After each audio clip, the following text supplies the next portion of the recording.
All right, so since we are combining podcasts for today, a little bacon wrapped hustle or a hustle wrapped bacon business. Yeah, sure. Flowchart.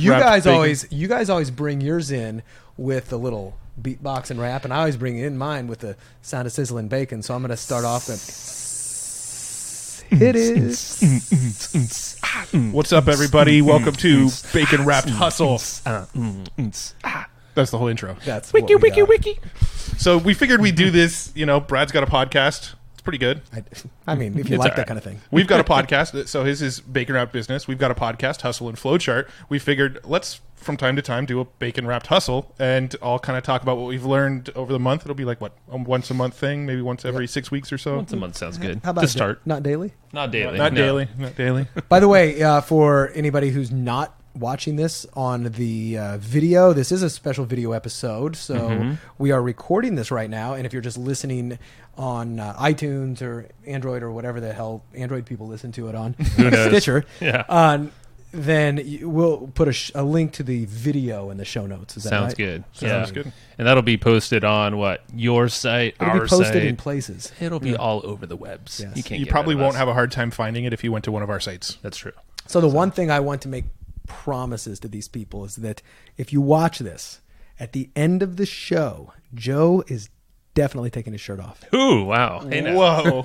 We got to get. I've always Matt heard. just got really excited. I've always heard that when you're doing long episodes like this, you got to give people a reason to stick to the end. Oh, okay. That's So- it. Just wait and then keep waiting longer. If you don't see it by the end of the video, just keep waiting. Yes. And it'll maybe show up. Well, what they don't know is none of us are wearing pants. That's this true. Is, welcome to the Pantsless Podcast. Why don't we just make the name that? Quick intros. Yes, I'm Brad Costanzo. My podcast is Bacon Wrap Business, sizzling hot business advice guaranteed to make you fat. Profits. Hey, now. I am a consultant. I'm an entrepreneur. I buy businesses. I work with a variety of types of businesses and helping them to grow, get unstuck, find clarity, and using multiple traffic conversion strategies and whatnot. And you guys introduce yourself to my audience. For one, Of you course were like you've the been on my show before. You were like the Uber connector. So if you don't know Mr. Bradley, go follow him because he will. I thought you were going to say something else. Oh. Go follow him. Well, if that's your kind of thing, that's cool too. Go F him. Go F him. I'm Follow Joe him. Fear. It's Matt Wolf over here, co-host of we're Evergreen Profits, and also have a podcast called Hustle and Flowchart, hence the name. And yeah, so we talk to a whole bunch of business owners, authors, investors, traffic ninjas, all that cool stuff to help you basically work less, make more, but think a little differently in the process. Now, what a lot of people don't know is that we recently all went into business together on an acquisition. We acquired a new business that we are, I guess, rehabbing. It's a rehab. Yeah. It's a rehab. We'll call it that. Yeah. It's a great business. It's surgery and sometimes. Yes, yeah. tons of opportunity though. And so we started off as friends. We became business partners. And hopefully it stops there with the relationship. There's only one other place it can go. Yeah. And talk that's to your for wives. another So when we Always. did our last couple podcast. podcasts, we were on your show, you were on our show. We Yes. weren't in business together yet, were we? No. I don't think so. No, We're we just weren't. throwing around ideas of this That was whole thing. about a year ago, almost Yeah. to the day, like about 11 months ago, you guys were on my show, and it probably took 6 months to come out. Yeah. No, we hassled you. We're like, dude, come on. It was so good, I was saying that. But yeah, no, we talked about owning businesses, being advisors, taking equity or rev share part of a company, and we made it happen. Albeit it's kind of us still running the company, but we're learning, and it's probably been one of the best learning experiences we've had, all three of us in different ways probably. It's kind of a great training reels opportunity for us because, I mean, we've all got our own businesses. We all have run those, and we've done more startups from the ground floor. But this is the first time we've really I think this is the first time we've taken over an existing business. And I really enjoy it. And as listeners of my podcast will know, I've done a lot of episodes with people who've bought businesses and sold businesses, but especially buying ones, because I'm become a big believer that it's a lot easier to buy one than it is to build one. And but I've got to admit, there's a big learning curve, and you get in, and it's almost like, all right, here you go. Now what are you going to do with it? It's like, oh wow, I actually have to figure out where all the bodies are buried and all the little moving parts and kind of keep it going.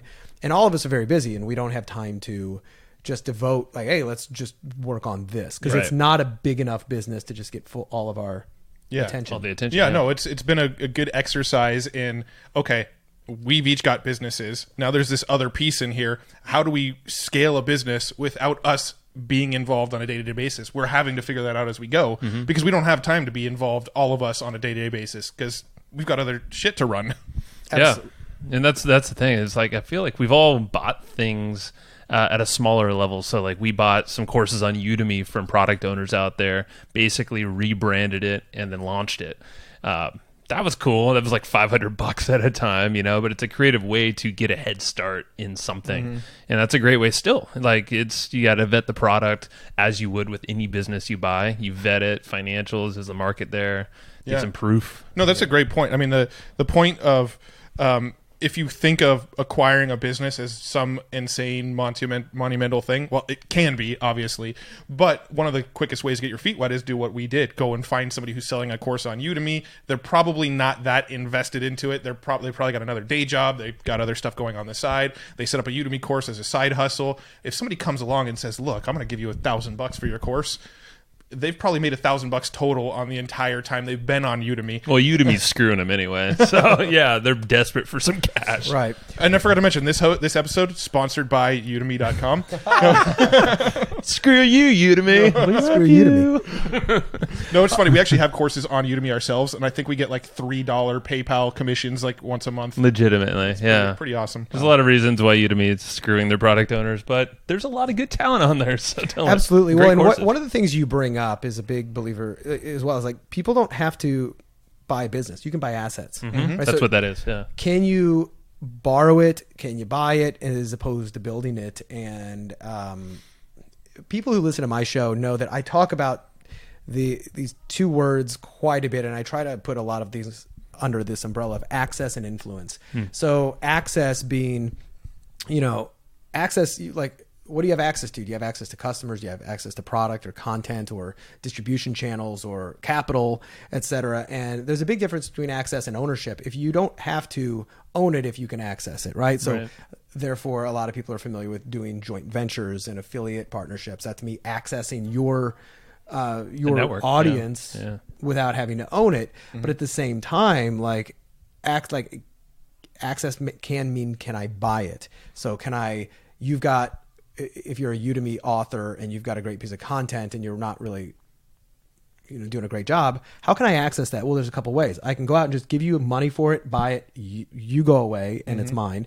Or I can license it. I can pay you a fee to just utilize it over here in a totally different way. You can keep selling it on your own, but I just want to sell it over here in a different way. And there's probably a number of other ways to access that, as opposed to building it from scratch. And I think I wish I would have known a lot of these strategies when I was first starting off, because I think it would have shortened the learning curve. For sure it would. And the implementation curve, going, oh man, I got to build this. Well, think like you're approaching it with your own skill sets that you have, like marketing, for instance. A lot of people listening are marketers, or they know how to drive traffic, conversion, email, whatever. These people are usually just knowledge folks. Like they are, creating something on sleep, on how to code some whatever topic. So they might want to partner, and we've done that before too, where we are the marketing arm or advisors, and they're just supplying all the knowledge, all the content. And then that's one less thing you have to worry about. You're just like, I'm going to be really freaking good at what I do. Yeah. I mean, really, to be honest, we've built a business over the last couple of years around not even having our own product for the longest time. Right. We've been affiliates, because would you call it access, influence? I don't know which one it would fall under, but we're really good at running paid traffic, right? We've gotten some stuff down where we really know what we're doing when it comes to media buying and paid traffic. And so that was sort of our leverage point. We can go find other products where we're like, this is a really good product. We like this. We think we can sell this, and then use our existing knowledge of media buying to ramp up those products for people. Yeah. Bingo. And, access and influence in a lot of ways, we're big fans of the whole Perry Marshall 80-20 tactical triangle. And some people have seen that. If not, we'll put a link to it or something like that in the show somewhere notes. To find it. Yeah. But there's three real components to any of these businesses, especially from a marketing angle, which is the traffic, the conversion, and the economics of it. Right. So access to me is almost the traffic. Yeah. Right. I would say so. I wouldn't say that this is a perfect metaphor, but influence is the conversion. Can I influence you to purchase it? How can I access the people who need what I've got? Mm-hmm. And then can I influence them to make the purchase? Obviously, the economics in there isn't one of the pieces that holds it all together. Can I do it cost effectively so I don't go broke? Can I make money? Can I reinvest it? Can I scale? All that. Yeah. Right. And that's one of the areas where I screwed up when a couple of years ago, I started a private label coffee brand. And I was really excited. Stiletto coffee. And I was really excited about the brand and the messaging and everything that we could do. And I knew I could get in front of people who like to drink coffee, especially women who like to drink coffee. But I completely neglected and violated my own rules, the economics of the thing. I couldn't get access to those people and influence them to buy at a rate, cost per acquisition that allowed me to survive. Expensive coffee, or you have to do a lot of volume. Absolutely. So that was a big thing. It was the profit margin. Profit margins were just way too low, and I went and neglected. I kind of had blinders on. I was delusionally optimistic, and I kind of knew that I was violating a lot of the rules that I should set forth. But I got kind of swept up in the passion of it all and the excitement, and I just, as I said, I was delusionally optimistic, which I think is important as an entrepreneur. You got to think, I'm going to make this work. I'm going to figure it out, even though I don't know how. Sure. And I think that's a common question that we receive all the time, or like, hey, I have this opportunity or this thing, or I could do affiliate marketing, or I can make my own products. What do I do first? I think I answered this question last night in one of our groups. And I'm like, all right, there's no perfect answer. We can't see into the future. We don't have a freaking crystal ball. We can try to lie to you, but we're not. But like, there's at least everything that we've kind of done is like, there's a now either business or thing of focus that can bring in the revenue now to pay the bills, to gain experience, make the connection, the access, all that stuff. But maybe there's something you have access to now that you can do, but then there's a future business. Maybe it's 6 months off or a year off that you can slowly start to build in the background, or on some, a few hours here a week, not a full-time focus. And it kind of helps. And that's kind of more or less what we're doing with our homebrew site. Yeah. It's kind of like that. Absolutely. I mean, you have to kind of explore and check out new opportunities. And, on my podcast, I've been doing this thing called Wednesday Wisdom, WISDUMB, Wisdom, where it's like, it's half wise, it's half dumb, but it's these success platitudes. And it kind of made me think of one, which is just that, pick one thing and focus. Yeah. Right? That's, to a degree, yes. And if you've got that one thing where you feel extremely focused about, that's fine. But a lot more people I've found don't have that one thing where they've got extreme confidence and passion and like, this is the horse I'm going to ride all the way in to the finish line. And those who don't actually dabble a little bit and play and experiment, I think are leaving a lot of potential opportunities unexplored, as potentially big ones. Now, granted, like I know I've been guilty of going the other extreme and just going shallow and dabbling as opposed to going really deep on one thing. Too, yeah. But I also think it's necessary because that's where the breakthroughs come. Yeah. You've got your main thing you're doing, and then you're experimenting and you're guessing and you're testing and you're exploring different things, such as, the business that we bought. It wasn't a business that I needed or I went into it wanting it, but it was I saw a potential opportunity here. I was like, okay, let's try this out. Now, I did become very cognizant of the mental bandwidth. Right? That's probably the majority of it for all of us, honestly. Right. Well, that's probably been the roughest part for all of us in that business so far, is just balancing the businesses that we're running already and that, mentally and actually the doing of it. Mm-hmm. Yep. So I would almost challenge you, like what you said is, people dabbling. Couldn't you do that if you had, let's just imagine you're a consultant, the most basic thing I feel like you could possibly, not saying it's a bad thing, but it's very simple to get started, to get clients. You can start dabbling, like you said there, Brad, is like, okay, I'm going to try speaking. I'm going to try YouTube ads. I'm going to do retargeting on Facebook or all this other crap. You can almost like dabble within an offer that is making money. Exactly. And then experiment, but then parlay what you're learning there into maybe an affiliate offer or some other thing of info the more product. the more you can keep your experimentation and dabbling focused close to home. And, or at least focused dabbling. Yeah. I mean... Build a moat around yourself, and freaking you'll learn a shit ton and make money in the process. So absolutely. Are you giving me an extra mic? You really want to? What's that? I don't think you were giving me your mic. No, I want your mic. I want your mic. You guys, if you're not watching this, Joe has got this beautiful pink microphone. Hashtag pink mic. Yeah. Is that even a real Joe's trying to get this hashtag to catch on. Nobody else on earth is going to use hashtag pink mic. No. John Belcher's wife, he said, because he was like, oh, she liked the pink mic. Do they make men's mics where you bought that? men's mics. We'll see. Magic mic.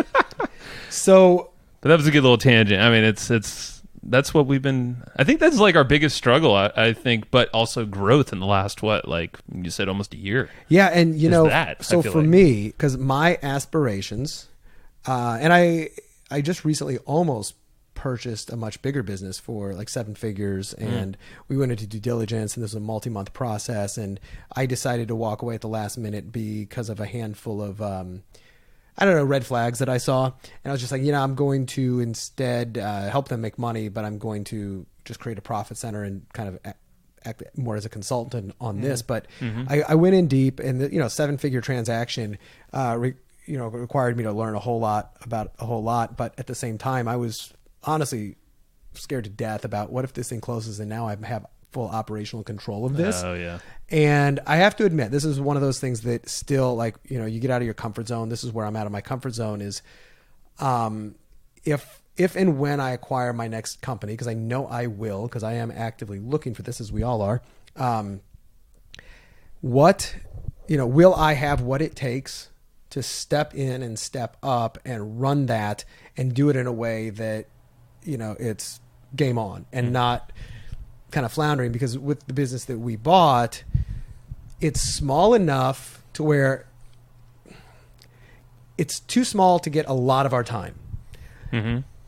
At the same time, it's so perfect for all of the things that we know how to do that if we can't make this work the way we want it to in 10x, 20x this, we're retiring, going to right. McDonald's. Then it makes me feel bad. But so we're in that weird predicament. It's like too small to get a whole lot of time, but it's too much opportunity to neglect. Mm-hmm. And I've got to admit, for anybody out there watching, listening, thinking that, hey, these guys look like they've got it all together and all figured out. Like, no, we're figuring it out. But but we're figuring it out as we go. And sometimes you just got to jump in and hope the net appears. When it comes to the whole acquisitions kind of thing, this is something I've been thinking about lately, and I'm actually curious to hear your opinion, because I don't think we've actually talked about this.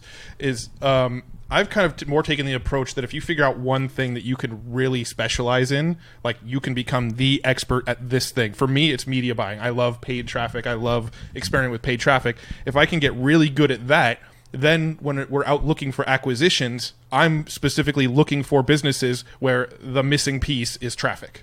Right.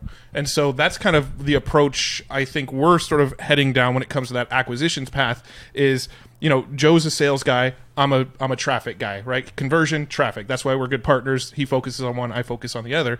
So if we look at businesses and we go, okay, this business is pretty solid. The main thing it's missing is traffic. Well, then that's one we're probably going to explore. Or the main thing this is missing is it's got good traffic, but the conversion element isn't quite there. In fact, we had it wasn't an acquisition. It was an equity partnership that we did years and years ago where the main thing was conversions. It had shit tons of traffic going to it. Like, thousands and thousands of the mobile app site. Thousands and thousands of visitors per day coming to this site. It just wasn't converting. They were making $200 a month off of like 2,000 visitors a day. Wow. We're like, something's wrong here. And so we came in, and the only thing we did the business to start, the first 3 weeks, the first thing we did was we got a new sales letter written. We went and hired a really good copywriter, explained what we were going for, had an entire new sales letter written, switched out the sales letter. It went from $200 a month to $200 a day overnight when we swapped out the sales letter.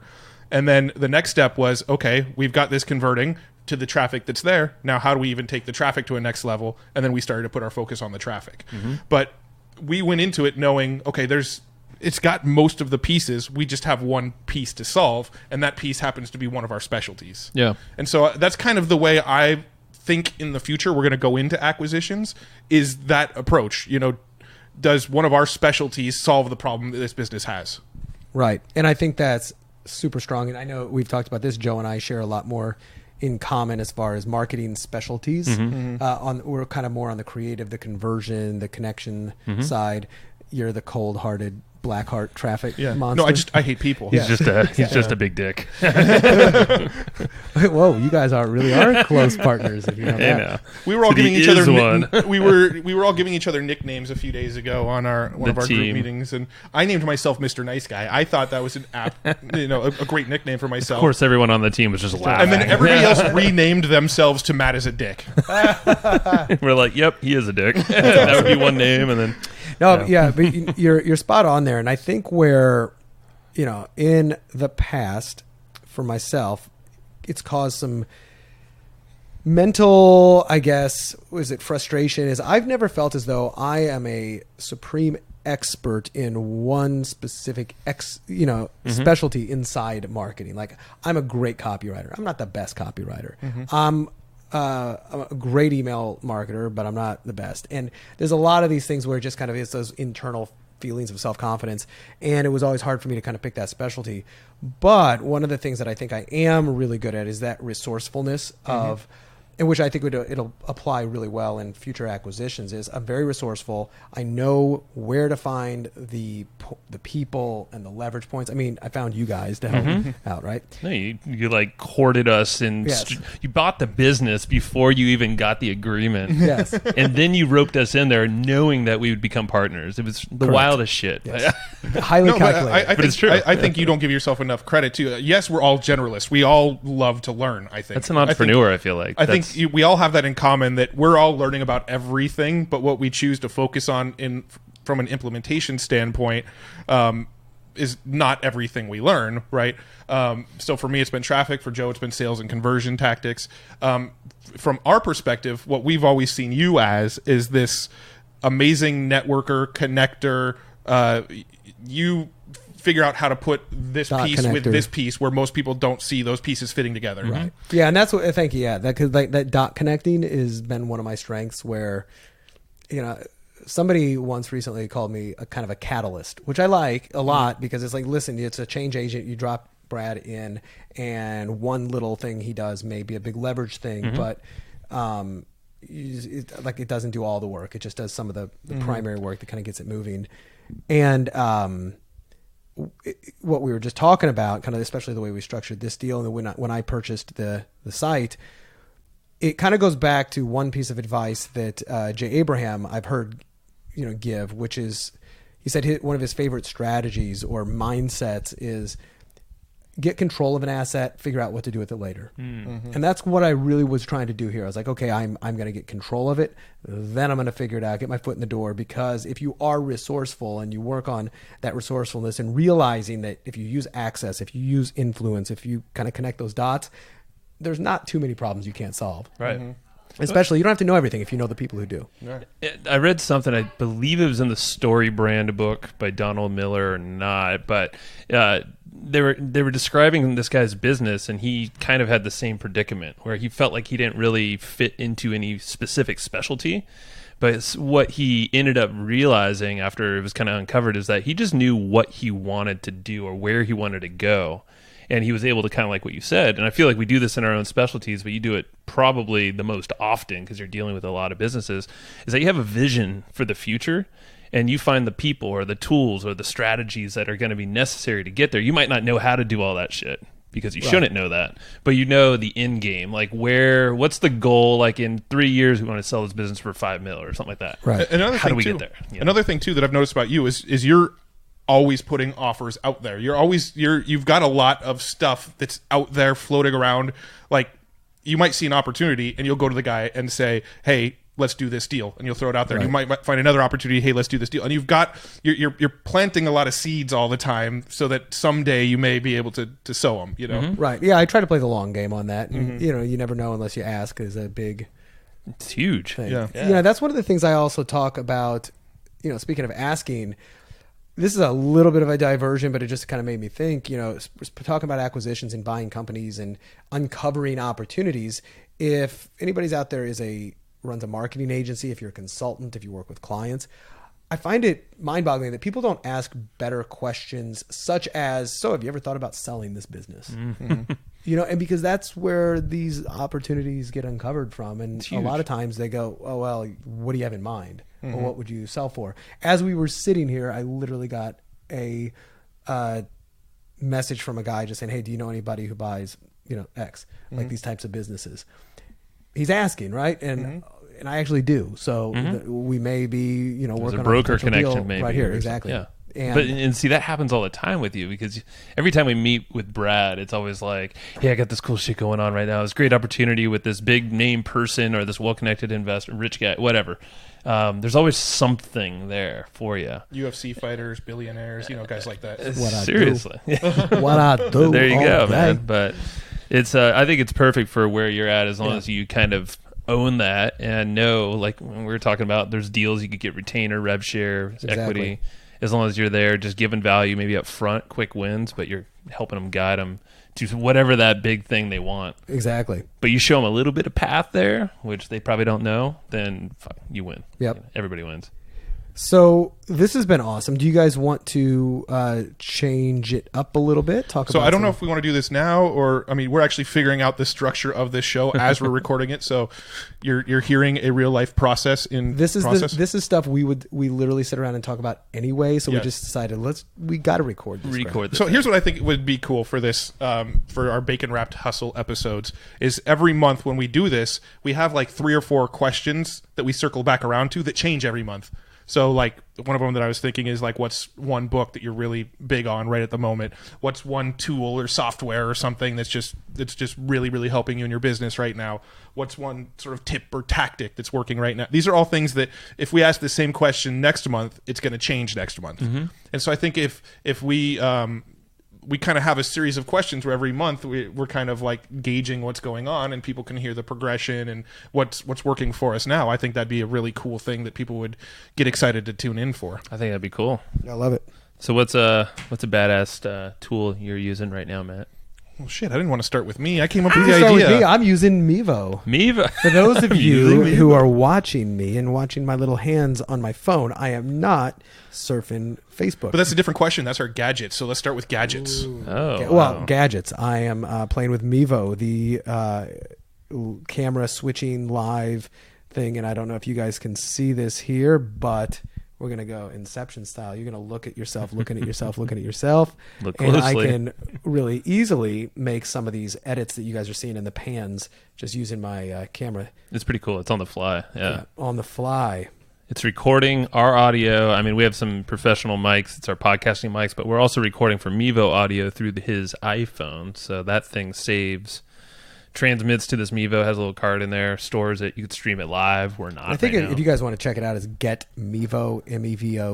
I believe so. There's no affiliate link on there. Right now, we're actually not fans of Mevos. Well, yeah, ours died the second before we were like. We tried to set up our Mevo first. It didn't work, and Brad's did. So we'll resuscitate it later. It's fine. I'm not going to say that. Never mind.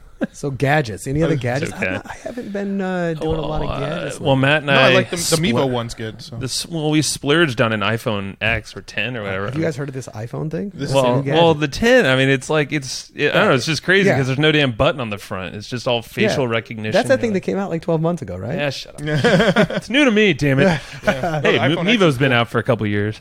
I actually love my new phone case because it's a wallet and a phone case in one. So this is all I ever carry on me now. That's actually pretty smart. Because I don't own a car anymore. Wait, hold on. That case is amazing. It's called Silk on Amazon. It works for any iPhone case. Yeah. I had this for an old phone. I was like, Matt, you need to get this. Dude, I'm going to have to check that out. It's like 4 or 5 cards you throw in there. It's not your full wallet. Do you put cash in there? Not really. I actually don't even carry that much cash. I'll carry like a $20 bill or something like that. I don't. Yeah. I mean, you can see this is all I got on. I'll show you my latest gadget that I'm really happy with. It's this little pill box right here. Yeah. My little AirPods. Yep. Oh, you got them? Yeah, no shit. So you didn't cool. tell me that. Yeah, no, I love these things. Like the setup process for this was insane. Yeah. Like you the literally, second you open your phone's sitting here on the desk next to you. You open this like this. You just bloop, pop it open, and as soon as you pop it open, the phone says, "Would you like to connect to your headphones?" You hit yes, and they're working. Yeah, that's how fast it is. That's my favorite. I lost my first set, and I just recently had to go buy. It was so excruciating because they're like $160. But you spent the money again, didn't you? Had to go spend the money again. I mean, that's a testament, though. If you go back out and you lose them, and you're like, "Oh, they were good enough that I'm going to spend $150 again." Absolutely. So that's alien technology, as is facial recognition on iPhones. It's kind of getting me a little worried because that thing opens up. Your iPhone opens up just looking at it, and supposedly, if you're sleeping in like Brad, you were like, put it in front of my face, that it's not going to open up. Like for somehow, your eyes have to be open or something. Somehow you need to be looking at it, and the iPhone knows you're looking at the screen, or it'll even like turn off. It's so crazy. The thing's like kind of like I don't quite understand it because I'll grow my beard long, I'll shave my beard, I'll wear sunglasses. Sometimes I'll wear glasses. Sometimes I'm wearing a hat. Sometimes I'm not.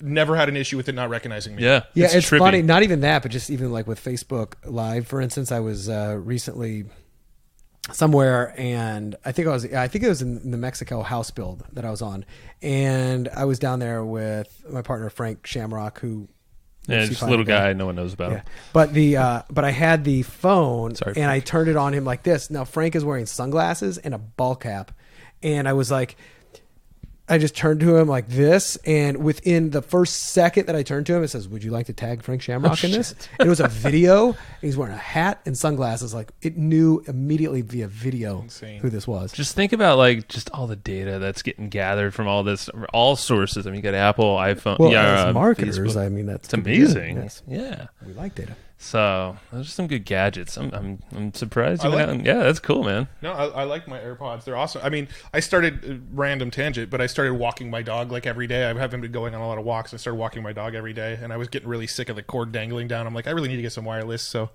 I just went for the best of the best. Man. And I love them. Love it. Well, you have this little Fitbit on now too. That's an old. But I've been wearing this thing's like 5 years old. Yeah, and you're walking. That's cool. I walk now. I stopped walking for a while, just wheelchaired around. I had to wheel him around. It was very awkward. Yeah. We went to meetings and Joe, stuff like that. Can you come pick me up and push me to the car? Yeah. It was weird, but it was nice. Yeah. That's awesome. Yeah, that's good. How about different tools? Like, what are you using like on software, like on the computer? All right, so you guys are familiar, but I've become a very big fan of Kartra. Mm-hmm. So Kartra, Kartra, and you can go to baconwrapbusiness.com/Kartra for all your Kartra needs. But it is an all-in-one marketing automation suite that literally replaces everything you need with the exception of, I guess, just a blog, right? So I still have my WordPress blog, but it is page builder, autoresponder, help desk, checkout, CRM, absolutely everything. And it was created by Mike Vilsame, Andy Jenkins, Frank Kern, and a lot of times when a marketer and Hector, don't forget and Hector, yeah, okay. And when a lot of times when a marketer creates software, it's janky as hell, and it's like, okay, they threw it together for a cash grab, but this is totally different. This one, I'm really happy about it because I don't have to integrate different things with it. I can just get in. It's pretty intuitive, and it saved me a lot of money just by getting rid of other autoresponders and page builders. And you kind of get the impression this is their long game. Like, this is the long game. This is kind of what they're planning on doing for the future. Me personally, with Kartra, I have a little bit of a love-hate with it. There's, I mean, overall, for the most part, I do like it. There are a few little things that I wish they'd work out, which we've already shared with Mike and the guys. So I mean, it's sure it'll happen. There's some things where exactly. I can't post tracking pixels in certain places where I want, and the member where you actually build the members area needs a little improvement, but other than that, I love like everything about it. I'm still big on Thrivecart when it comes to like the actual checkout page. There's a lot of features. Yeah, like Thrivecart goes deep on just the checkout page, which is amazing. But yeah, Kartra, like you said, like there's some little things, but like the tracking on that thing, I think when we tracking analytics, because we used it for launching the first product for our craft brew site, homebrew site, and we were blown away by, like, you send the email through Kartra, your sales page is Kartra, your order form's Kartra, and your members area.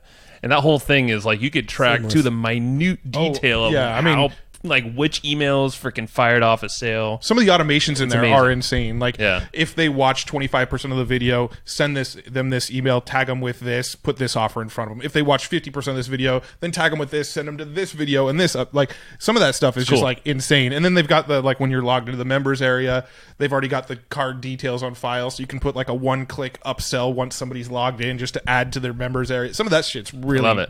Yeah, it's really gangster if you look at some of the stuff they're doing. So that's one of the new pieces of software tools that I'm utilizing a lot. I'm trying to think if there's anything else major that kind of comes to mind. I mean, it replaces a lot, so no. It does, yeah. What about you guys? What are you using? I mean, I'll let Joe say one. Because Joe, in our business, Joe and I are pretty much operating in two separate areas, so he's probably got different tools than I would talk about. Well, I don't know, but I think there's a similar one with OmniFocus is one that I know Matt and I both use, but that's paired up with the strategy of getting things done, which we had David Allen on the podcast just like a week or two ago. Well, it depends on when this is released. Yeah, I don't know when this is released, but recently we recorded with him and with Mark Acosta Rubio, and that OmniFocus tool is one that Matt and I both use every single day. We have it on our phone to capture ideas.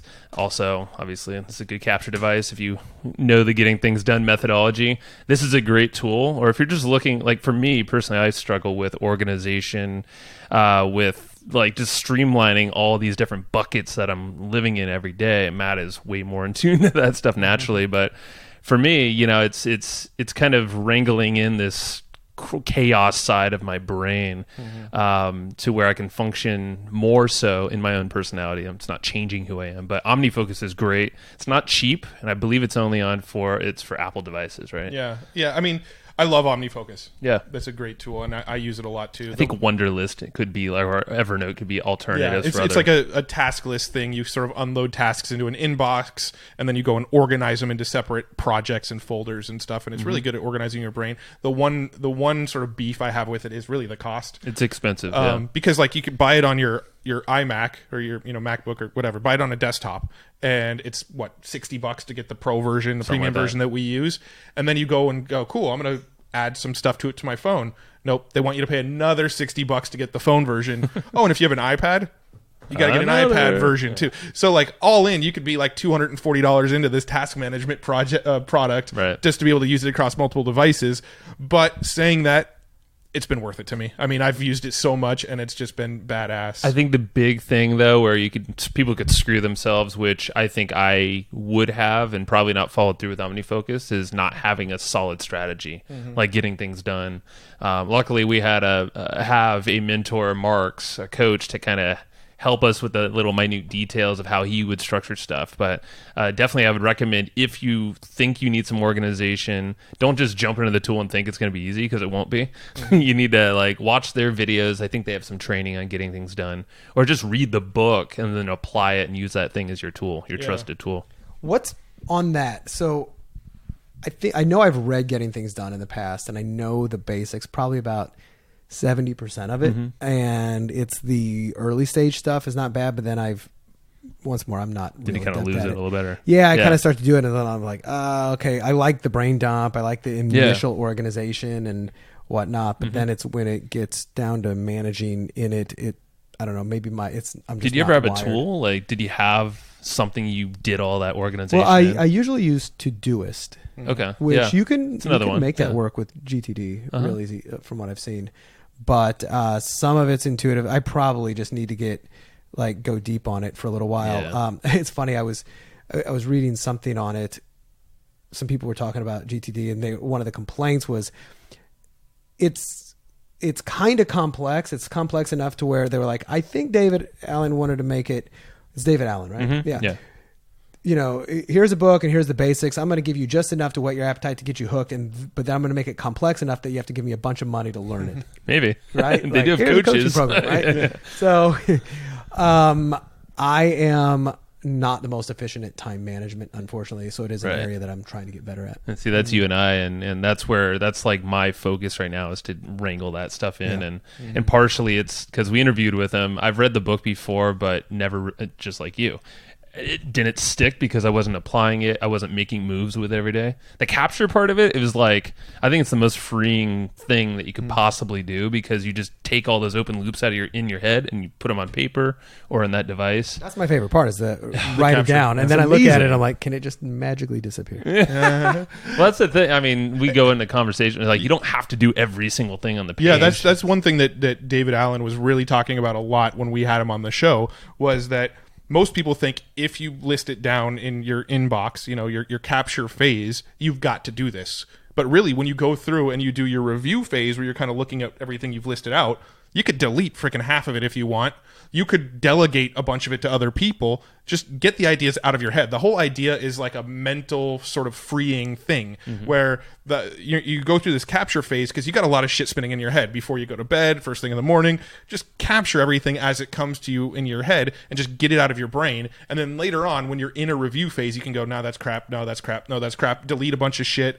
Delegate a bunch of shit. Or someday maybe folder is like huge. You create a folder called someday maybe, and you throw it in a folder, say, I'll circle back to that one in like a year. Yeah, well, and then you review that weekly, so you're like, oh, that's a great idea. Now I can bring it out of that and then apply it to a different folder. The biggest game changer about that is the capture phase. Get everything out of your head and either onto paper or in some sort of system.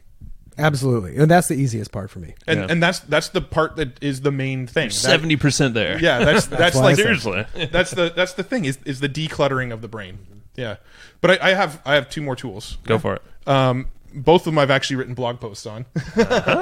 So Joe actually probably knows. I know what you're talking about. So the first one is a tool by a guy named Paul Clifford. We've had him on the podcast twice now, called Designrr. And what Designrr does is you can actually type in the URL of a blog post, and it'll convert that entire blog post into a PDF version, and then you can use that as an opt-in for that blog post. Surprisingly works really, really, really well. It's amazing. Just to give somebody a PDF version of a blog post. I think there's something psychological where they think, if I have this PDF, I will read it later. It's a great opt-in. It works. Yeah. But they actually just released this new feature. They call it, I think, Designrr AI. And what it is you can actually link them to a YouTube video, plug in a podcast episode, and it actually transcribes the whole thing for you. And then as you're listening back to the transcription to sort of double check it, you click one button, it'll actually take screenshots of that videos inside your transcripts. Places links in there to websites you mentioned. How have I not seen this? Because I use Designrr. Just came out. The AI feature is brand new, and it's on their premium. So it's like the whatever, I don't know what level you're at. It's not like the cheap version. It's like, it's not that much more, but I'll have to pull out your computers and you have to show me how it does that. For sure. Yeah, it's super cool. But yeah, basically it transcribes everything. It's like an automated transcription, so it will miss some things here and there. But you go back through, you listen to it, you correct it yourself, and then there's one button, you press the button, and let's say you brought in a YouTube video, it will actually take screenshots of that video and throw them right into your transcripts with timestamps of where that was. That's ridiculous. Cool. So that reminds me of two other tools that I use. One of them is Trint, Trint, and the other is otter.ai. So Trint and Otter are super. Are you familiar with both? Yeah. Cool. Yeah. So super. Super similar. Otter AI is the one I've been using, which is you upload an audio file or a video file or whatever, and it automatically transcribes things. And then you hit play and you can hear the words going, so you can see where it is. And then if you click on a word, obviously you can edit it if you want to change it, and it'll show you kind of where it is in the audio. But it's not doing screenshots and stuff like that. That's kind of well. Cool. And that's the thing with Designrr. You do this whole it does its transcription thing in minutes, and it's all AI stuff. But he was explaining like Amazon's AI, Google, like you could tap into their APIs and their technology.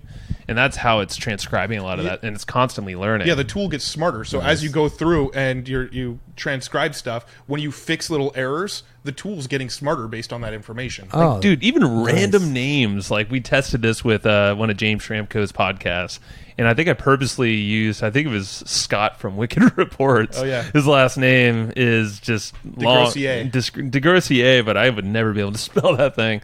And it nailed it. I was like, how the hell did this happen? But really? Yeah. That's fantastic. So, I mean, still, it's not perfect, and Paul will be the first to admit that. Just imagine like you're making a tutorial video or something. It doesn't have to be on YouTube, but let's say you make a tutorial video that shows you how to set up your first Facebook ads or something. And you make this video, and you're like, okay, so you're going to click on this button in the top left corner, and then you're going to scroll, and you're going to click this button that says create ad here, and then you're explaining the whole process. Well, before, if you got the transcriptions, they're not that helpful, because if you look at the transcription, it says click here, and then go to this link over here, right? That's what you're showing on the screen, but it's irrelevant in the transcription. Now, if you throw in little screenshots in there, you now have an ebook that you can sell with that tutorial. So let's say this is a product right here, right? Let's say I want to make a Facebook ads course. I can go and sell the ebook version of my Facebook ads course for $20 or whatever. That's cool. And then if you want to upgrade to the video version and make it the little bump offer for $20 more, we'll send you the actual video. Bam. You know? I'm actually looking forward to the moment we quit this recording so you can we can play with that and you can show me. That's super cool. Yeah. And it doesn't it pick out like different speakers too? It can, yeah. No, it'll name them based off of what tag, and then it'll say like, okay, well that was Joe all the way through here, that was Brad here, Matt. Yeah. So I mean, as podcasters, it's come in super, super handy because our last like 10 episodes that we've transcribed, we've just thrown them into Designrr. Well, you can see an example of this in the show notes. At least we'll put it on Evergreen Profits. I'm sure you'll take it too. But yeah, you'll see them in action there. Yeah. So one more tool. Yeah, another one. And this one, actually, the blog post just went live as Friday. of the recording, it went live last Friday. A tool called ConvertBox. Now, I'm sure you're familiar with like Thrive Themes and Opt-in Monster, and there's a bunch of opt-in sort of tools out there. Well, we started testing this new one called ConvertBox, and our conversions just doubled. And there's a couple email conversions, right? Email opt-ins. Opt-in this is an yeah. opt-in tool. So, exit intent pop-ups and the little slide-ins that slide in, or the Dedicated welcome mat page, that pops up that like scrolls down from the top of the screen. All of that kind of stuff. Thrive Leads and Opt-in Monster, a lot of that kind of stuff. But this one, there's not a lot of variation in the actual design of the opt-in form. You kind of get what they give you, but the opt-in form that they give you converts like crazy. It doubled our opt-in rate, and we didn't do anything. We didn't change the traffic source. We didn't change the image on the little opt-in form. We didn't change the copy. Copy's identical. We didn't change anything. Everything was identical. We just switched from one tool to the other, used their default design that they give you, and our opt-in rates just went. Wow, that's doubled. amazing. And so there's a few really, really cool features in there. They've got like conditional targeting. So if they've seen this blog post but not this blog post, put this opt-in form in front of them.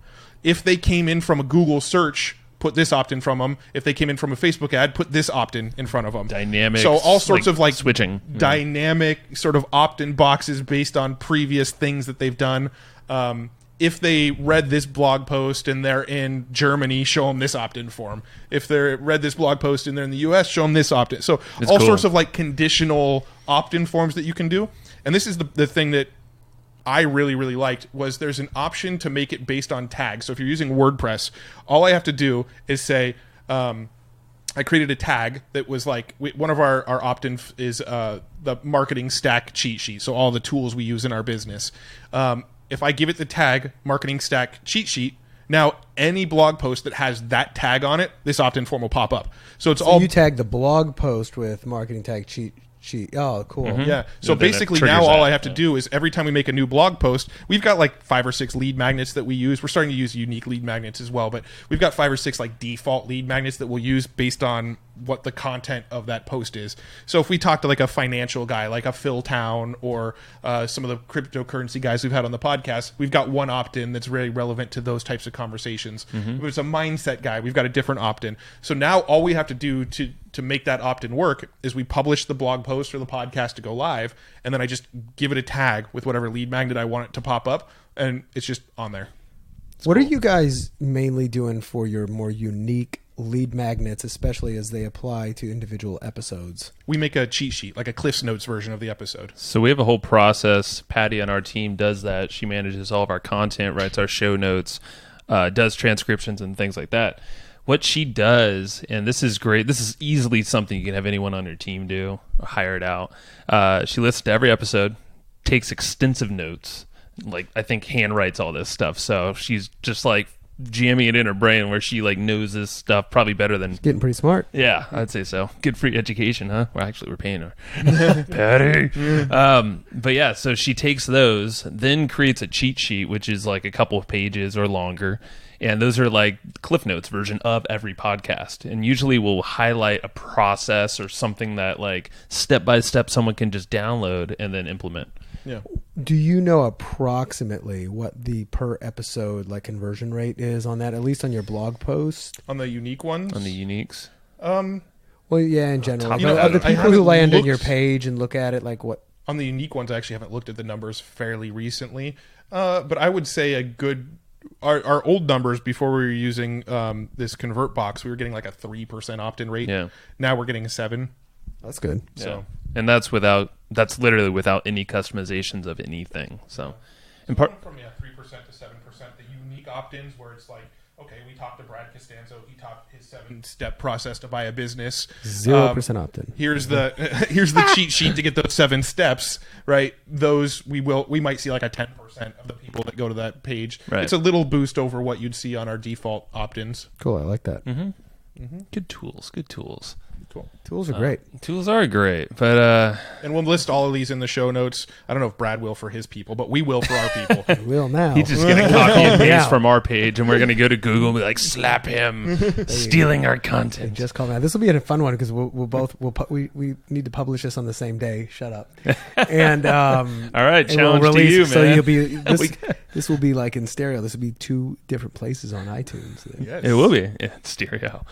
Yeah, play each podcast in different ears with different devices. Hit play at the same time. And ideally, if you're listening to this on the Hustle and Flow chart, you'll go and subscribe to Brad at Bacon Wrap Business. And if you're listening to this on Bacon Wrap Business, you'll come over to the Hustle and Flow chart and subscribe to us. Yeah. But All right, so what we got? well, I know you, Brad. You've been hanging out at this beach house recently. You've been Beach House 1. Yeah, Beach House 1. That's its name. Beach House 1 implies there's going to be more. Yeah, Exactly. or are there more already? We're working on it. We're working on it. Can Beach House 2 be Maui? Right? Ooh, hey, now, well, let's wait until the fires and the hurricane go away. I think we're just going to take over all of Mission Beach. Okay. That's fine. That's I'm closer for actually, us. rumor has it, I'm going out there on Wednesday to take a look at a place right behind it that is for rent. Oh, damn. And we'll see how that works. Okay, Deb then. just called me and told me, so. He knows. Yeah, one of these episodes of Hustle Wrapped Flowchart, you might The name's just going to change every time. Every isn't it? damn time. That's fine. you may see us out at the beach because one of my most recent podcasts you can see. I'll put a link to that potentially. Maybe we should get our like GoPros of us on scooters, but like a thing that's like out here looking at us as we're going down the boardwalk. I like that idea. I don't know how we're going to hear each other. Maybe we'll have like headsets like Backstreet Boys or something, you know? But I like sync. that. you see where this is going? Yeah, out of sync. That'll be our name. So since we're at 52 minutes now, let's Are we? Oh, damn. Let's wrap this wrap it up. Bacon, wrap it up. Fine. Well, I want to talk So we can like keep how you going because I want to pitched your talk about thing. books, but what else did you want to talk books and also like kind of a killer tip tactic that's yeah. working in your business We have right those? now. Oh, Well, we could probably come up with some on the fly. about? Yes. I'll make something up. Let's do that. All right, go Okay, for who it. wants to go first? So let's start with books, and then we'll end with the tactics Okay. because I think most people came for the tactics, and we're putting it to the end, and then Joe has to take his shirt off. So we've got that too. Damn it. That's right. You start with a book. Let's do a book first. Actually need to pull my iPhone out and look up the name of a book. I Am I want to do that reading? too, except that I'm using my iPhone for Okay, camera I'll start switching. with me. I don't know how you're for going to it. find your books. No, you in my brain. just listed them out to us at lunch. I just had to remember the name of my book. All right, so the one I'm reading right now, one of a couple, is Story Brand by Donald Miller. It's a great book. It is, and I'm about 3/4 of the way there, but the thing is absolutely amazing. If you're trying to figure out how to actually tap into your customers' minds in a totally different way that most people don't, unless you're like an experienced copywriter that knows all this shit, this will give you frameworks, and literally it's like a free thing online you can map out and swipe and use for, like, if you're writing emails, sales copy, your videos, any kind of presentation to people you want to influence. This book will show you the frameworks. And I think the biggest aha was, there's like, you're talking to not only their external problems, like if someone's trying to make money with whatever, you want to make more money, great, that's surface level. That's not really what they're feeling like inside. It's the internal struggles, the external. It's the world struggles and like their daily lives and how the world should be, those struggles. If you could speak to all those and then give a clear call to action that follows up where they can trust you, you can empathize. Damn it, too much coffee. Learning to read. You can empathize with these folks, but also show your authority. It's like you combine those two things in his little templates he gives you. You're freaking on fire with anything you're selling. And constantly, I'm reading this book, and then I have my OmniFocus out, And I'm like, holy shit, that's something I can implement. That's a little tweak on the sales page. Just little things like, I read this last night, is like, okay, give them 3 steps anytime you're trying to like tell someone to do something.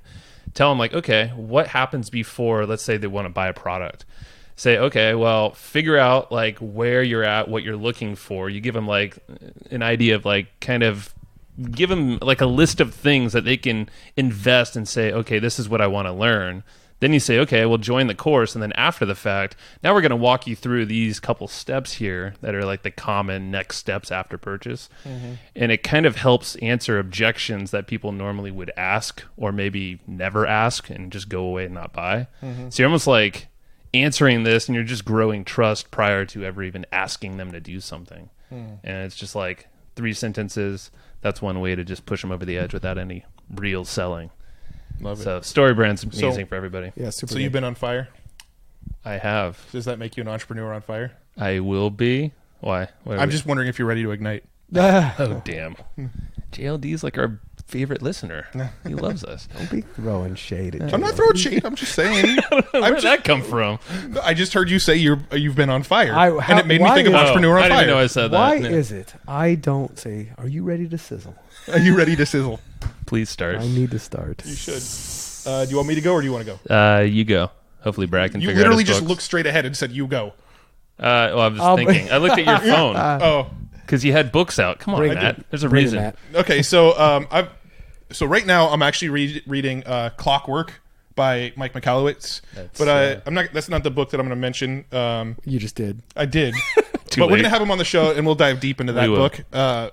I'm only like a couple chapters in, so I don't want to give a full review yet. The book that I was going to mention is going to be a really nerdy, sort of data-driven book called "Making Websites Win."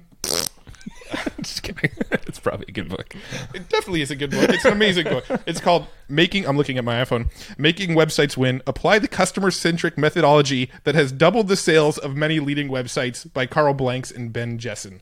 And this was actually recommended by Andre Chaperone, and I grabbed it and went, this book is freaking amazing. But the whole book is all about conversion optimization, split testing, and what do you No, it's perfect. No, I'm just saying, like, this is because, like, we delineated things in our business, Matt and I, like we were talking about earlier, and this is exactly where his head should be. And this is where we've shifted over the last, like, handful of months is, like, you know, this is your shit right here. So, no, I'm just smiling. I love it. I'm And like, I think Although I thought Matt was more of a traffic guy. I'm a traffic. I like to do split tests, It's a and combo. I do split tests a lot. I am the split tester as well. I'll pipe him ideas. I'll give him some copy. We'll work on it together. Yeah. So this book is it's all about split testing and conversion optimization. But this book argues, and I think most marketers that have been around for a while will agree with this, is that you shouldn't be split testing minor changes. Most people go, "Oh, I'm going to split big test changes only. orange versus blue button," right? Which you we've might see done, like a but, teeny yeah. lift in conversions from one color to another, but the big idea of this book is just test wildly different ideas. Test test talking to this market versus this market. Test when you're driving traffic through like ads, test this targeting versus this targeting. And so many people want to go to this like granular place of, okay, I'm going to test this subheadline against this subheadline, or I'm going to test a blue button versus an orange button, or all of this stuff. And I feel like those are very, very marginal improvements. And let's say you're getting like 1 million visitors a month. That stuff's probably very, very valid. For the rest of us who aren't getting 1 million visitors a month to our website, you want to test very, very dramatically different pages and offers. Absolutely. And this book is just loads and loads and loads of ideas of things to test. I think I actually have that in my Kindle. I think it was because of Andre, either your recommendation or Andre's. Yeah. Andre emailed his list about it, and I think that's why. And I went and read the description. I'm like, this is a book I need. Perfect. What's that called again? Making Websites Win. Cool. So a few of the books off the top of my head that I'm reading right now, because that's the easiest. I'm reading Jordan Peterson's 12 Rules for Life, An Antidote to Chaos. Highly recommended. Really, really good stuff. I am reading a book called Goalless Living. I think it's Goalless Living, or Living Goalless, or something like that. And it's just a really interesting. I'm only about like 30 or 40% through it, but it's just a really interesting argument about why fuzzy goals are better than SMART goals, which is the SMART meaning specific, measurable, actionable, timely, whatever, measurable, whatever it is. Something. Yeah. Realistic, maybe. Very specific where goals, it's super we'll call specific. them. Yeah. And I've always kind of operated by very fuzzy goals in my own life. And this has some really interesting concepts about how, instead of using a map, use a compass, and instead of just goals, use aspirations, and a little bit of language changing, but it's interesting. It's it's not a marketing book, but it's just general mindset. But it's something stuff. I think we all relate to. Absolutely. Like we were talking about this at lunch, is this whole thing of it. Like it's really tough sometimes, and I don't know, maybe it's easier for some people, but to figure out, all right, where the hell are we going? Like, what is that big thing we're after? And I doubt it's always going to be the same thing for the rest of our lives. But this thing, I like the whole analogy of use a compass. Yeah, and the compass, and then you talk about, this. It's how a ship goes to its destination. It's not usually a straight line. Mm-hmm. It's doing the zigzag kind of thing, and that's where a compass really comes in. Is right. Like if you have a fuzzy idea of I want to go that direction. Plus, if you get off track, if you're on a map and you've got one path, and then you get off track, and that map is no longer applicable for where you're going, but a compass will still get you there. It's like, okay, that's still where I need to be. I can do it a different way. It's a little bit more adaptable. If you have a map and a compass, it's probably a little bit better. And I think that's the key. Yeah. The third book that I'm reading is called The Third Door, and it's by Alex Banian.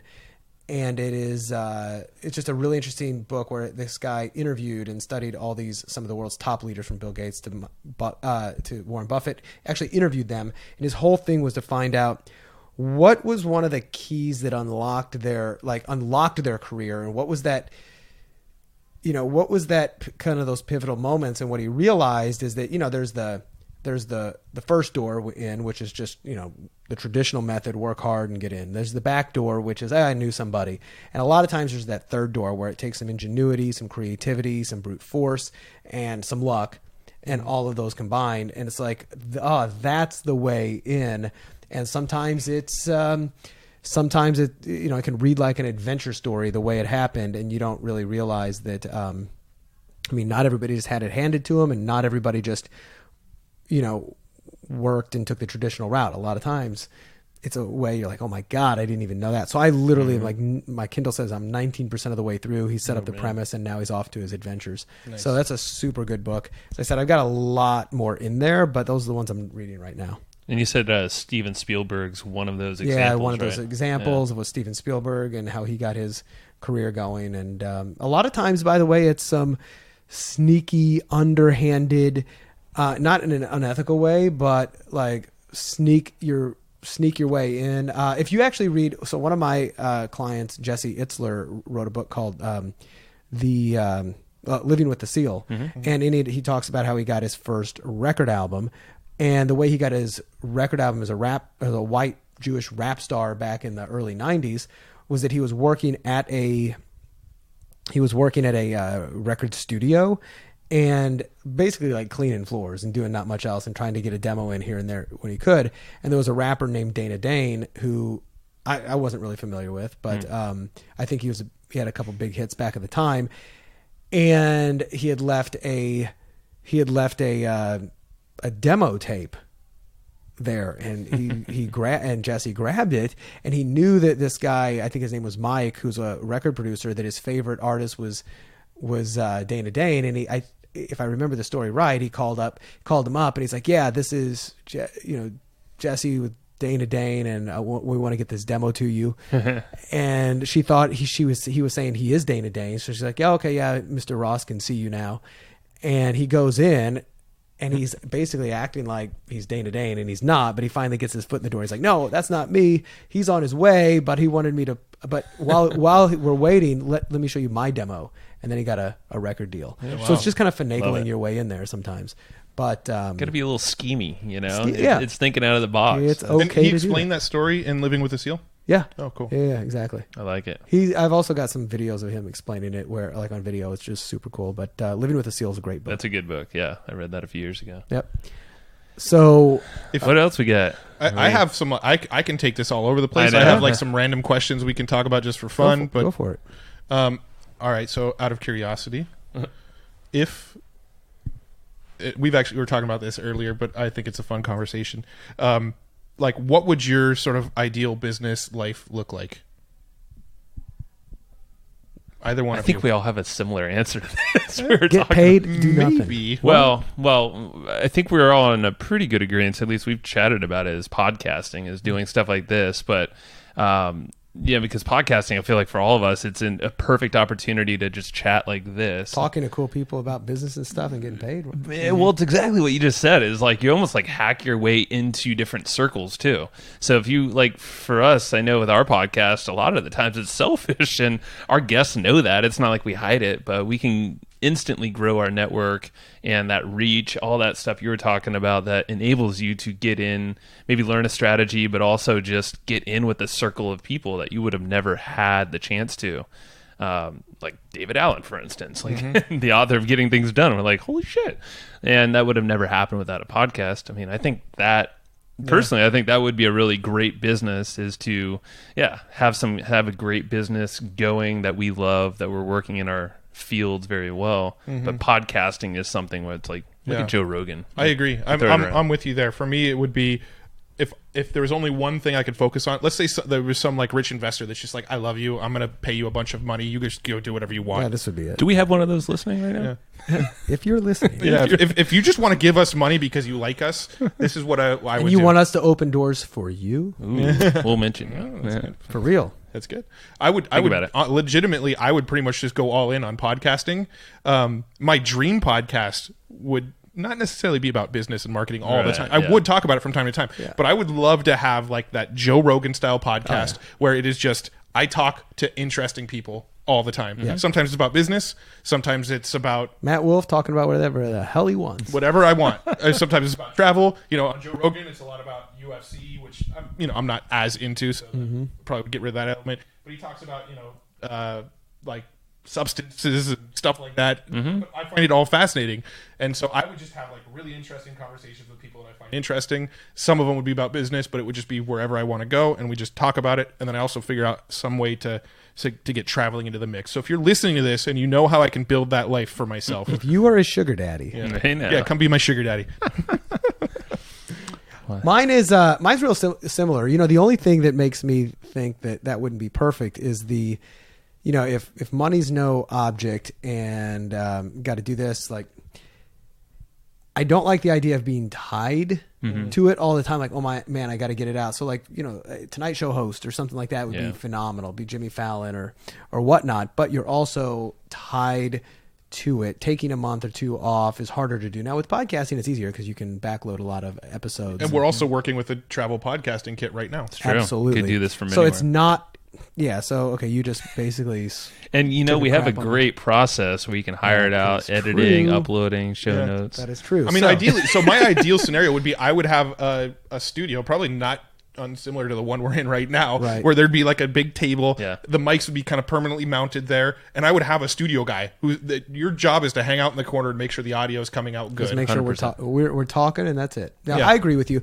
Because this is the kind of stuff I like to do the most is create, connect, and then explore different opportunities. My ideal business is the one where maybe I've got interests and I'm advising on multiple businesses, and that creates a pretty steady stream of, I guess you call active, semi-passive, residual, but income.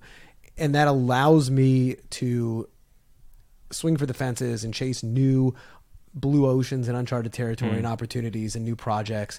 I've really come to the realization that I need to be creating in order to be kind of happy. And if I'm not, and when I'm just working behind the scenes and just doing stuff, I'm just not happy. I can be effective, but I'm not like happy. I do like creating, whether it's writing or doing videos or doing audios, and I need to do more of it. It's one of the things that I've been telling myself that it's a commitment. Yeah. No, I agree. I'm kind of in that same boat. For me, I'm the happiest when I'm trying to solve problems. Like when I'm trying to figure out like, okay, why isn't this converting? Or how do I get more traffic on it that we haven't tapped yet?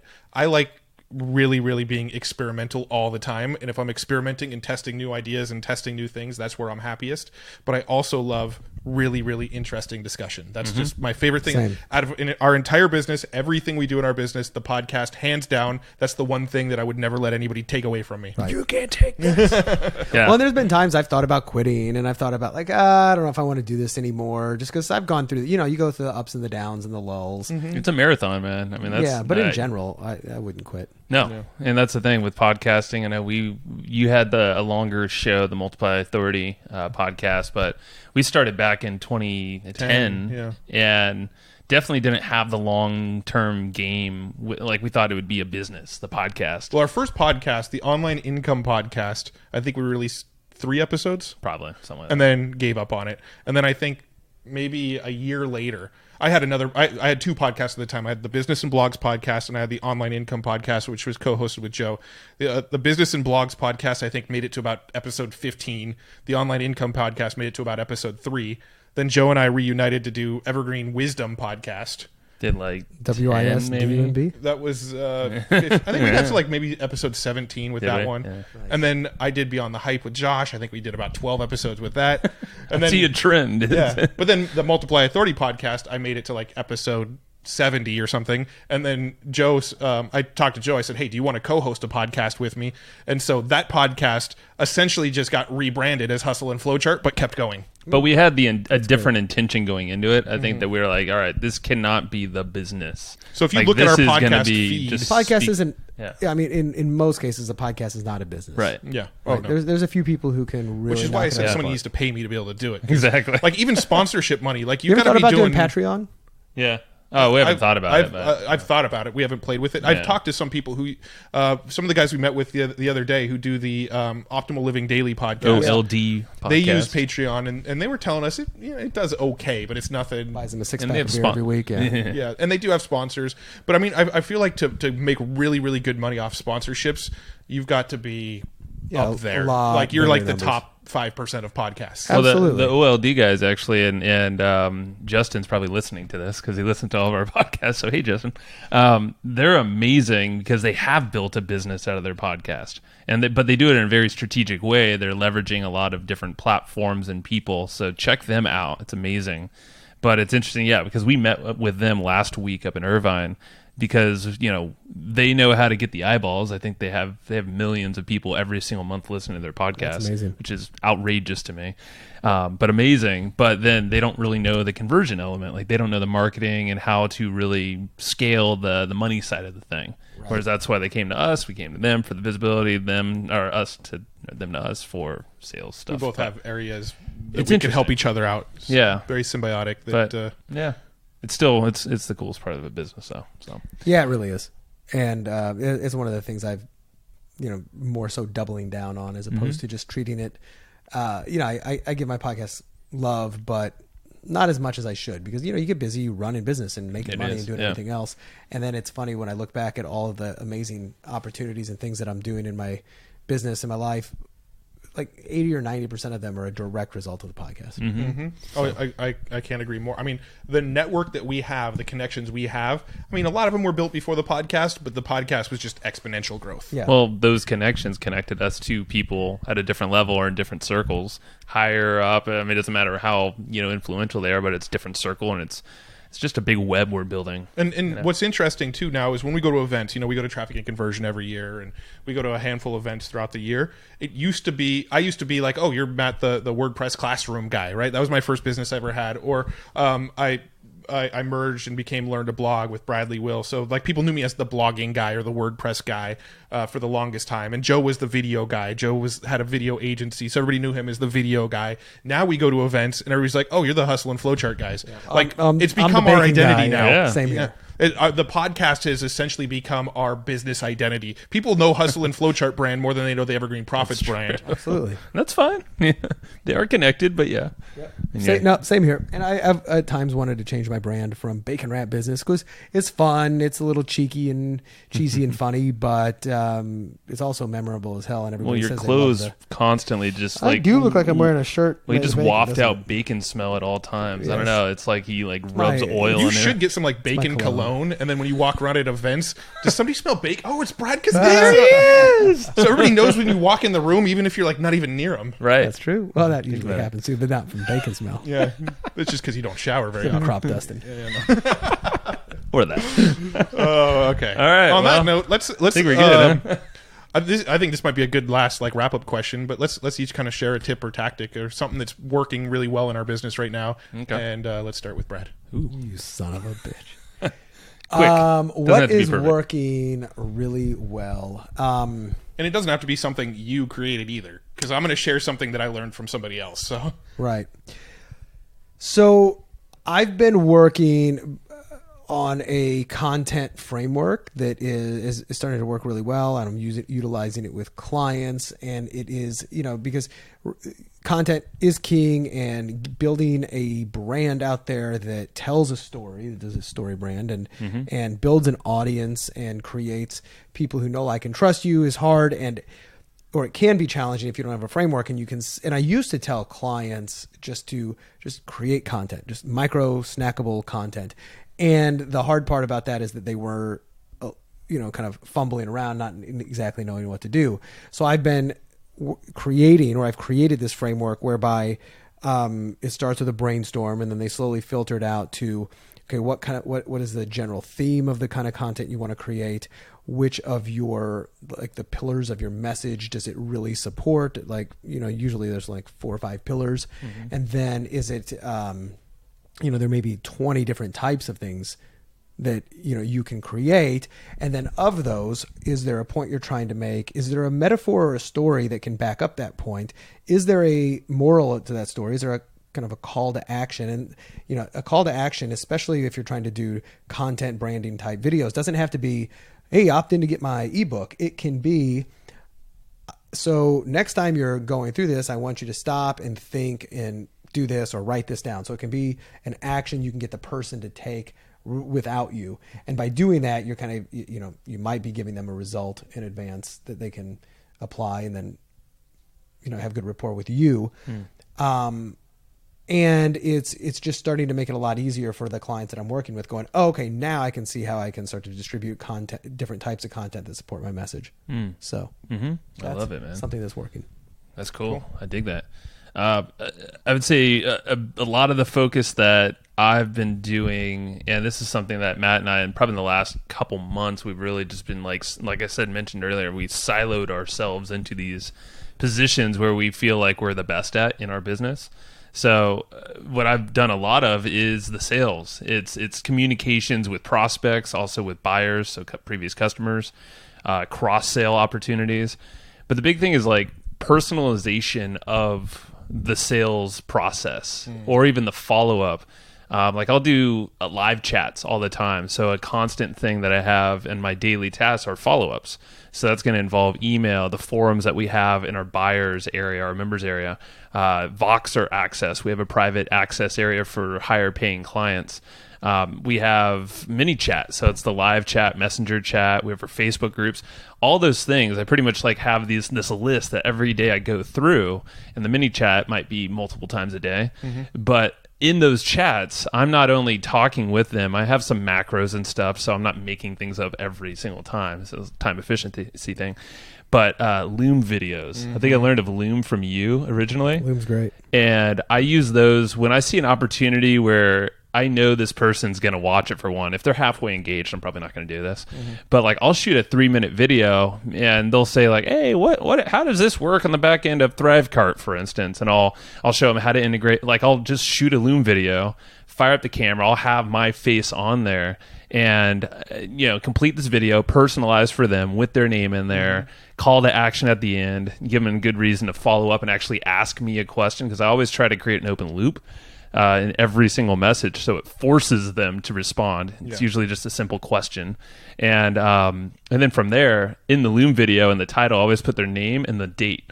And if I know it's going to be multiple videos, there's probably a number after the date, but I know exactly when they view the video. It's in the email, like it'll kick me an email or notification. So if they don't respond, I'm not going to be like, hey, I saw the video, Bob, or you saw the video, Bob. I won't be sneaky like that, but I'll at least go after them a little harder, or ask them specific questions about that video. And these people, like, I've screenshotted things to you, and they're like, holy shit, you just gave me like 90% more education and before even buying the course than Totally. And they're like, I'm in. Like, I don't even know you, but I trust you so much more. Where do I buy? Dude, this concept of the mini chat plus Loom is effing insane. Like, it's so killer because, like you said, basically you're going and people are asking a question about Thrivecart or our traffic course or something that we're selling, and Joe will be like, let me explain it to you real quick. He'll go and hit record on Loom real quick. He'll go in the back end of Thrivecart and he'll be like, hey, Bob, thanks for your question. Here's the answer. You drop that into ManyChat or just in the Facebook Yeah, Messenger? you grab the Loom link and you drop it straight into ManyChat and say, hey, here's the video I just shot for you, and it's personalized to him. And those people always come back and go, holy crap, thanks so much for doing that. That is amazing. You guys go way above and beyond. But the other aspect of that that's so cool is these people are writing our sales messages for us. That's true. Like these questions that are coming up, those become objections that we put on our sales messages that we use in our emails. The feedback they give of it would be way easier if this happened or you did it this way. We use all of that feedback. And for our traffic course, people ask questions about the traffic course, and they might say, hey, do you teach how to do branding videos? No, but that's great feedback. Maybe we'll add that in next, and we'll sell them on the fact that because you're interested in doing it and you want branding videos, maybe that'll be the next little tip video we throw in there. So you're saying that listening to your customers and prospects actually is a useful part of marketing. That's Dude, crazy. it's just it blows me away. If people don't have live chat on their conversion pages, so on their checkout page at a minimum, but sales page, we usually try to do both of those. We're not going to really put them on a blog post, but we'll put a link to start a messenger chat with us, which comes from ManyChat. So it's a unique link. Kicks them over a intro message that says something like, hey Bob, do you have a question about our traffic course? Fire me a message and I'll get back to you. That's simple as that. Every single thing starts out that way. And more often than not, you're every day I probably have 10 new chats going. And that's without a bunch of pushing to the chats too, but it's just because it's an option. And people will just, it's an easy way to get a sale. It's so cool. It's fun. And we're insane optimizers. We use Visual Website Optimizer. We use tons of different split testing tools, and we're constantly optimizing and testing things. And the data we get from these chats and from the the responses people give on these videos is just like a system to gather objections to handle in our sales message. Yeah. And a shit ton of them turn into testimonials too. Well, actually, really quick thing. This isn't a live chat, but this is the whole sales and looking at your customers. Remember, I took a screenshot of Thrivecart buyers, people who bought Thrivecart through us, and Mike McAllowitz was one of those guys, the Profit First / Clockwork author, and that's how we're getting him on the podcast. We're getting on his podcast. And that was just, that one he didn't get through live chat, but it was us always looking at who's buying our stuff. Following up with those folks even after the sale to make sure that they are taken care of / maybe there's a cross-sell opportunity because there's always a way to connect your products, and best way to do that is just reach out, maybe shoot them a Loom video and thank you for their purchase. That's something I want to start doing, is more stuff on the back end now. So it's like, hey, I want to just shoot take a look at BombBomb for that, by the way. BombBomb?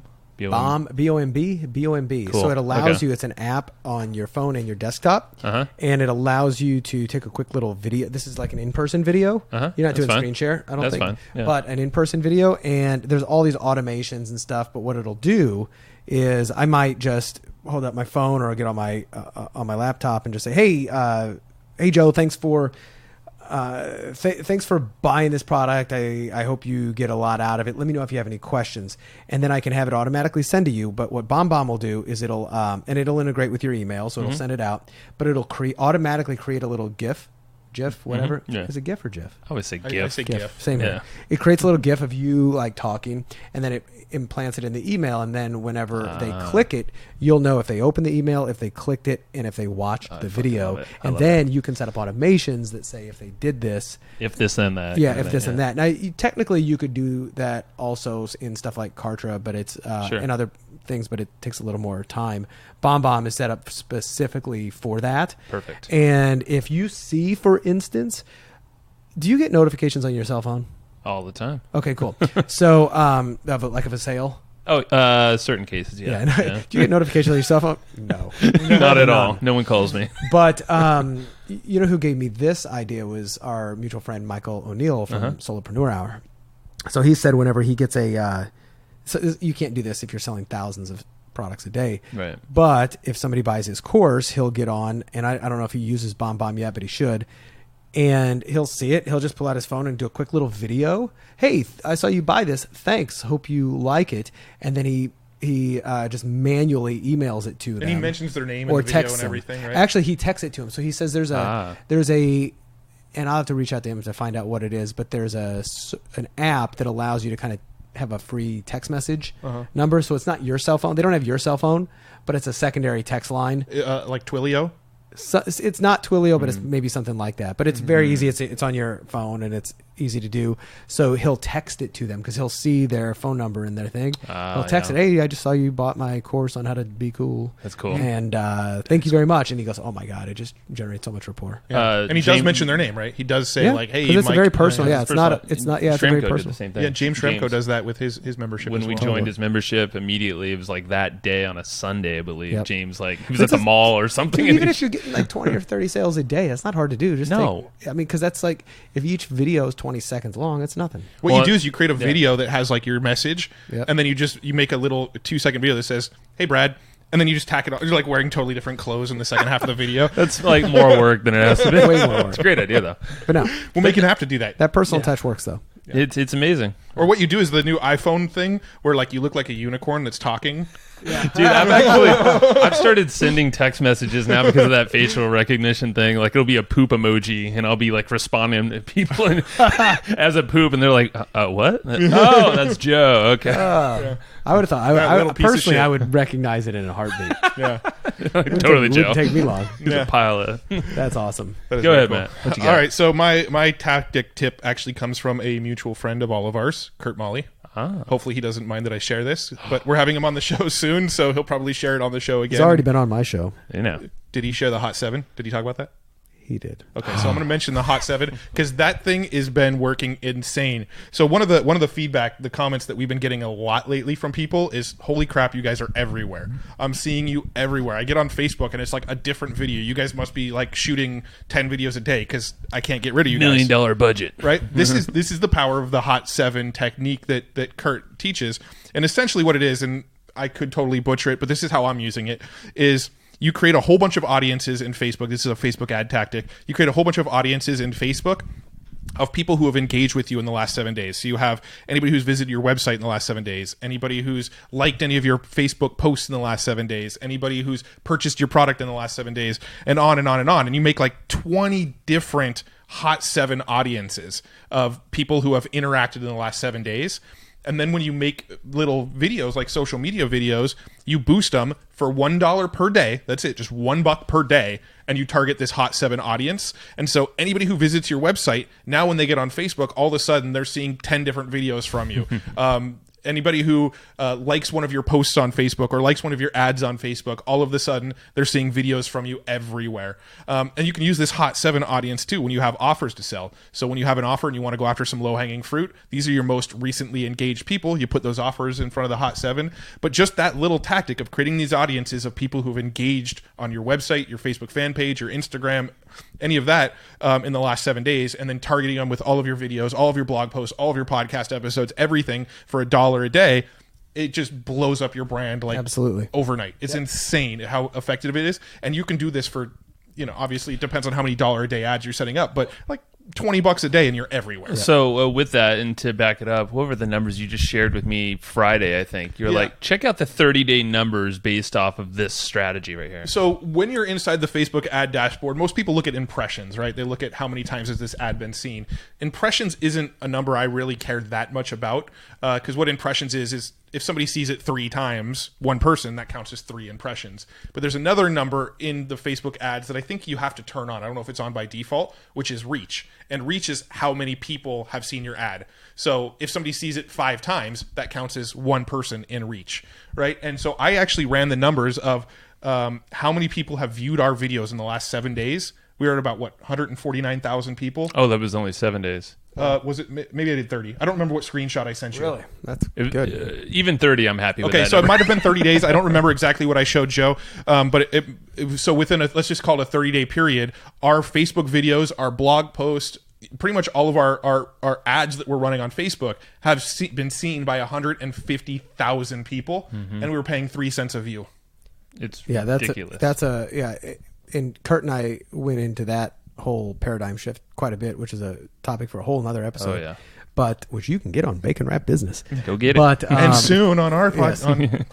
Yes. The idea that stop just thinking about what's my click-through rate, like what's my cost per click, but it's like what's the cost to get somebody to view most or all of my content, and then it's all of a sudden you start thinking, wow, it only cost me 50 cents to get somebody to watch a 10-minute video. Yeah.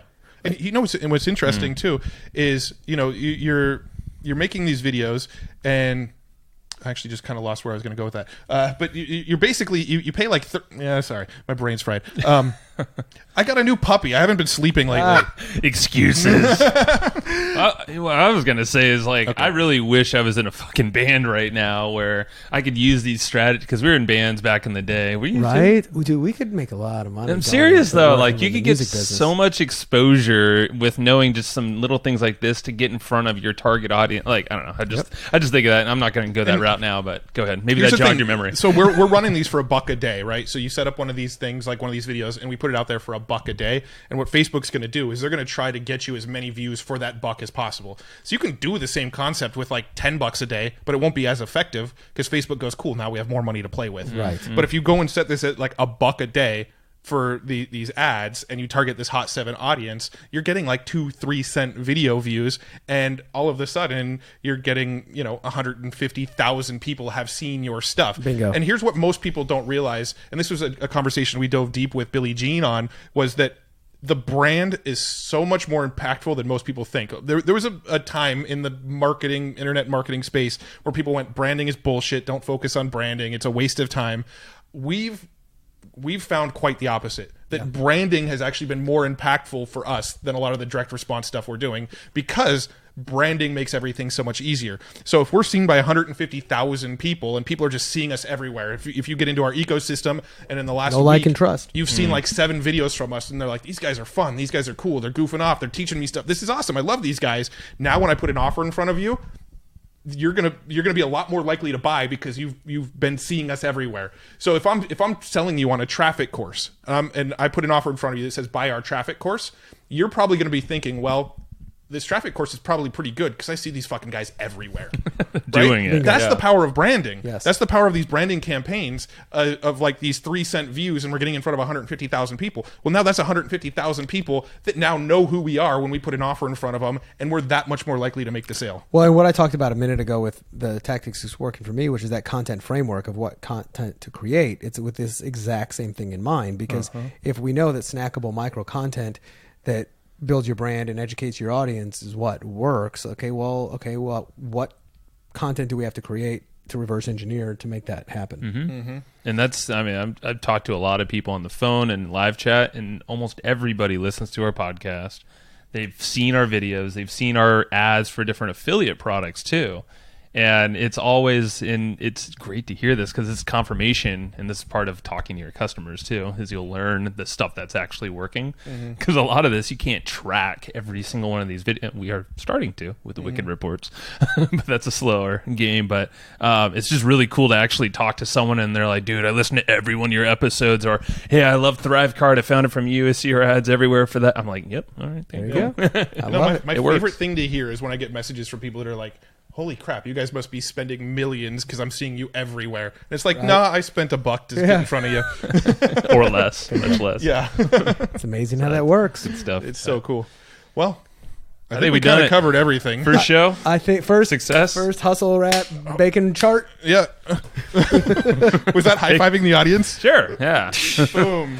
There we go. Thank you for listening, and thanks for listening. And obviously, if you are a subscriber to Bacon Wrap Business, but not to Hustle and Flowchart, go smash the subscribe button over there, and vice versa, of course. Vice versa. And if you guys want to get a hold of me, you can always reach out to me directly at askbrad@baconwrapbusiness.com. And I don't know if you guys. We don't want to talk to people. I know Matt doesn't. Joe might, though. Joe will talk to Fire us. me an email, man. I don't care. Joe at evergreenprofits.com. First time I've ever actually put it out there. So shoot me a message. Based on the fact that your email is joe@evergreenprofits.com, do you think people could get a hold of me if they wanted to? Where do you think his is? You don't want to talk to Matt. Exactly. I'm just the dick, apparently. Yeah. So we're going to do this again sometime, I think? Of course. Let's another month or so, huh? Absolutely. We'll so should we go out the way we came in? All right, everybody. Thanks so much for listening to Hustle Wrapped Flowchart with Bacon on the side. It was a great episode. Thanks for Brad for joining us. Thanks to me and Joe for joining us. If you haven't already, go to baconwrapbusiness.com, subscribe there, and hustleandflowchart.com, subscribe there. That was perfect. Bye. Later. Bye, Felicia.